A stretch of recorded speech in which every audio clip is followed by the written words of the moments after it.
there's some interesting ways to slice and dice your device's capabilities now when you have that eSIM. I mean, I think we'll also see, I mean, we talked about the OCS. I think currently when you're buying a proposition, it's like for a month, isn't it? You get a month to use your allowance. Yeah. I think that'll be much shorter. I think you'll be able to buy like a bundle that will last a day or a few hours, and that's where the sort of pick and mix element will come in. You'll literally buy what you want when you need it, like you are seeing on the international travel.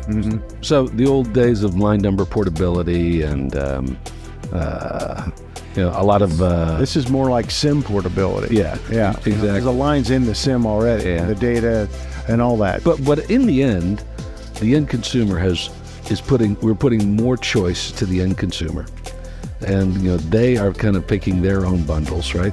And it sounds like they can even kind of pick their own carrier elements based on what we just kind of heard. Eventually, I would think so.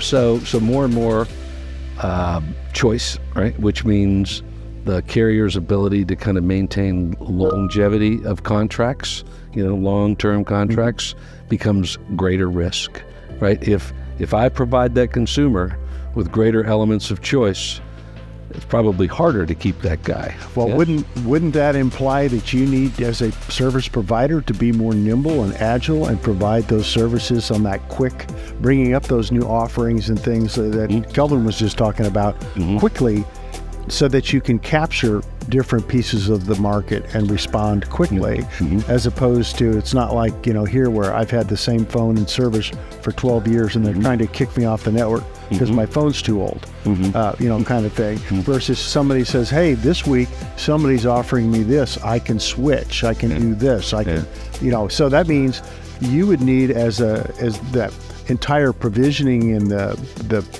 offerings and the product bundles, that has to be very dynamic and deployed very quickly when people are making these changes. So that means, and you have this is coming between different operators. You're moving from one carrier to another. Today, it's, at least in the US, it's a fairly slow proposition to do that. It's you got, if you can get it done in a 10-hour day, you're doing pretty well here. A lot of them, there's usually something that pops up that kind of slows it down. Policy, enforcement, balance management, all of these different pieces that come in with these new products all have to work as soon as you cut somebody over via eSIM change.